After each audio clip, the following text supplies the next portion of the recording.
ஓம் அகத்தியர் திருவடிகள் போற்றி. ஓம் அகத்தியர் திருவடிகள் போற்றி. ஓம் அகத்தியர் திருவடிகள் போற்றி. ஓம் அகத்தியர் திருவடிகள் போற்றி. ஓம் அகத்தியர் திருவடிகள் போற்றி. ஓம் அகத்தியர் திருவடிகள் போற்றி. ஓம் மாணிக்க வாசகர் திருவடிகள் போற்றி. ஓம் மாணிக்க வாசகர் திருவடிகள் போற்றி.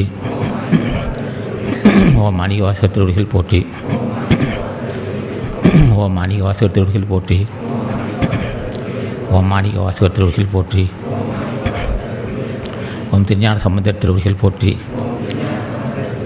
ஓம் திருஞான சம்பந்தர் திருவடிகள் போற்றி. ஓம் திருஞான சம்பந்தர் திருவடிகள் போற்றி.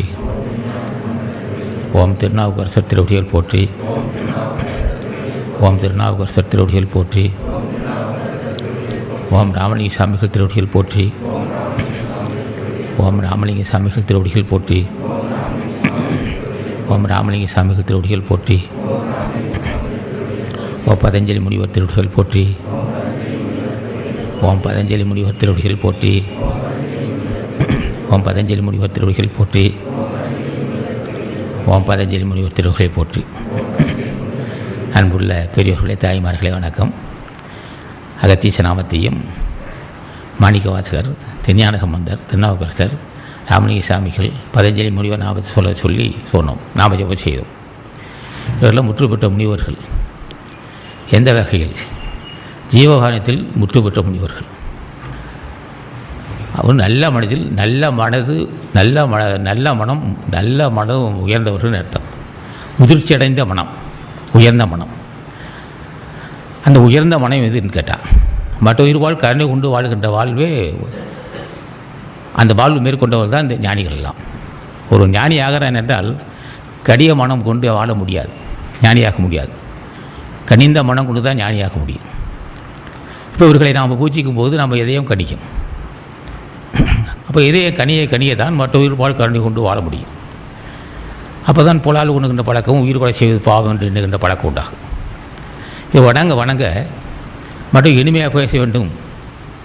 இனிமையாக பேசும்போது மற்றவர் மகிழ்ச்சி அடைவார்கள். மகிழ்ச்சி மற்ற உயிர்களுக்கு மகிழ்ச்சி உண்டு பண்ணுவதே ஞான வாழ்வுக்கு துணையாக இருக்கும். மற்றவர் மனசை புண்படும்படி பேசினால் இருக்கிற வாழ்வை கட்டிப்பெறும். ஞான வாழ்வு பெறுவது பிறகு பேசிக்கொள்ளலாம். தற்போது வாழுகின்ற வாழ்க்கையே தடைப்பட்டு போகும். ஐயா மகா மோசமான அடையப்பா பாவின்னு சொல்லிடுவோம். சில பேர் பேசியே பாவி ஆவான், சில பேர் செய்கையால் பாவி ஆவான், சில பேர் சிந்தையினால் பாவி ஆவான்.